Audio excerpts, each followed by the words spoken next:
lesson 85 on the same page, 137.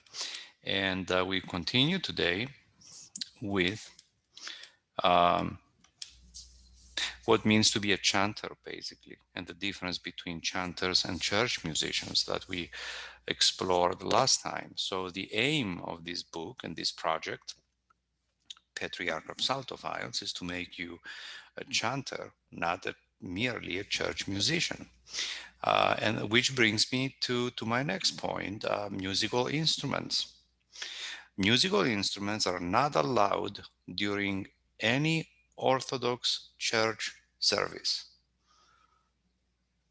Saint John the Chrysostom himself, now remember that this is the same saint whose liturgy we're celebrating for 16 centuries, banned instruments in church, not once or twice, but he consistently and vehemently opposed the use of musical instruments in church. This is the same person that wrote the liturgy that we celebrate every Sunday. If you're more interested about that, you can find an article in my appendix, and I urge you to educate yourself more on this very important issue. Now, if the person himself that composed the liturgy we're chanting every Sunday said that we should not be using any musical instruments, to take his liturgy and play it on a musical instrument like an organ or a piano is incompatible and inconsistent. It's incompatible with everything we know about the Eastern Orthodox Church, not just the Greek speaking, but any Orthodox, Eastern Orthodox Church, and is inconsistent with what we believe. I mean, if we believe that he was good enough, this saint, to compose a liturgy and be one of the most celebrated theologians and fathers of our church, that's St. John the Chrysostom, the golden mouth.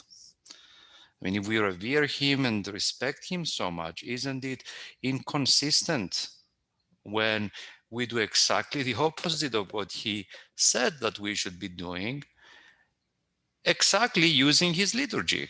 I think that's very inconsistent and very incompatible. So you should take this issue of musical instruments or no musical instruments within the church very, very seriously. We are talking specifically about Eastern Orthodox church services. We're not talking about outside the church. We're not talking about anything like that. We're talking about specifically during services of the Greek-speaking Eastern Orthodox tradition. If you choose to count yourself among the chanters and not the church musicians, you can never ever chant with instrumental accompaniment. And I believe this is the only time I underlined anything in this text, and that's because it's that important. It's extremely important that you cannot allow yourself to ever chant with instruments if you want to count yourself among the chanters. Otherwise, you're just going to be a church musician. And I do wish you reconsider accounting yourself more holistically and holding yourself to these higher ethical standards and be a chanter, traditional chanter, and not just a traditional kind of chanter, but a chanter that respects the tradition of the ecumenical patriarchate of Constantinople. All of these things that we talked about throughout this text, including these issues of musical instruments and that you are a chanter and not a church musician, um, basically they are summed up as ideas by a term I coined, and I call it Patriarchal Psaltophiles. And this project, the Patriarchal Psaltophiles project, which is the book, the lessons, the online lessons, like the one you're uh, watching right now, reprints, and basically it's an effort to educate people that you can, if you want to, be a patriarchal psaltophile. And basically what it means is For any chanting arguments or quarrels or disagreements that you may have with other chanters, members of the clergy, members of the congregation, if they do have an opinion about chanting issues or even musical issues, church musical issues, or more broadly about chanting issues, you let the tradition of the ecumenical patriarchate be your compass and your guide in resolving those disagreements. That's what the Patriarch of Psaltophile means. Last time I mentioned something very iconic, at least in my brain. When two chanters or a chanter and a member of the clergy had a disagreement about something, they would open the Typikon and they would just solve it right then and there. And there were no quarrel. The priest would say, yes, I made a mistake about that. Maybe they're forgetting stuff, and chanted the same thing. And they accepted that there is a higher authority that sets the standards, and they held themselves to these standards. So in a way, they were kind of patriarchal psaltophiles, and they didn't even know it because the term was not used then.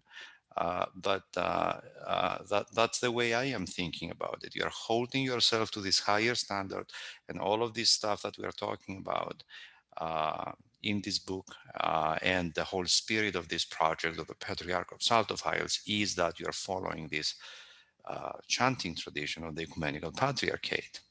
Next thing I want to talk about is something again related to the idea of holding yourself to a higher standard than just a church musician and be a chanter, is your presence on the analogion. And as you know, analogion is the book stand that the chanters are placing their books on so they can read. This thing is called the analogion. And every time I use the word analogion, I mean the space, the place that you step up to the analogion, but it has more of a symbolic meaning to it. It's the idea that you are a chanter, that you are going to the analogion, as well as the actual physical place called the analogion. During liturgy, the priest represents God, and you, the chanter, represents the people. You are the voice of the congregation. So when you answer back to the priest says something and you answer back as if you were the congregation. Actually, in the ancient church, the very, very early church, maybe the first 3 to 5 centuries, we did have chanters and readers, but their role was more limited than today. The whole congregation was chanting. But then people became more. Many converts came into the faith. They didn't know the hymns. Too many people were getting confused when they were chanting together. Many people didn't know the hymns because they were converts, and the hymns themselves became increasingly more and more complex and complicated. And with the absence of books, because they were not mass produced back then, the congregation couldn't chant and answer back to the priest. So the chanter became a more prominent fixture of the ancient church. And that's how the chanter came to be. So you are the voice of the congregation, quite literally. It's not a figure of speech. That's your job. So you need to take your job seriously. You're situated in a very visible location. Everybody's looking at you. You set the tone for how the people expect the expected behaviors, the accepted behaviors. So you should take your role seriously. Always take the priest's blessing before chanting. You can pass by the hieron, the altar. It could be just a nod. It could be kissing his hand.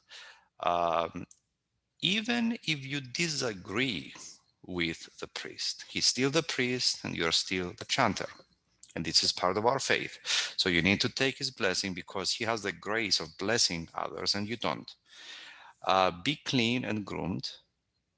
If provided, wear a raso or a frock. And by the way, if they give you a very colorful frock, prefer not to wear it and stay with your clothes.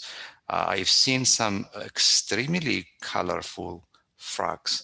And I don't think anything you can wear can be more colorful and draw more attention than those frocks. So if it's very colorful, don't wear it. Ideally, it should be only black. That's the traditional raso. Pay attention to your teacher's chanting. Know where in the book we are. Be serious. Carry yourself in a serious way. That doesn't mean that you cannot talk at all, but the place up there, the Analogion, is not for socializing. I like socializing maybe after church, but during church, that's not acceptable. And hold Ison. If your teacher tells you and when he tells you, I think that's a great thing for you to do.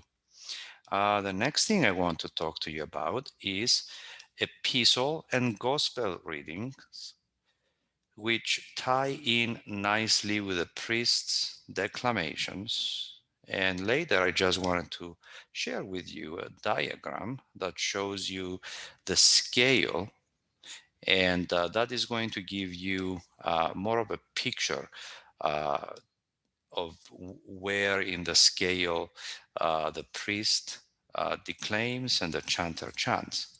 But because all of those topics tie nicely together, I think I'm going to stop now. Next time we're going to do epistle, evangelion, declamations, and the picture that I showed you. And that will be the final lesson before we start liturgy. So I'm going to stop here and see you next time.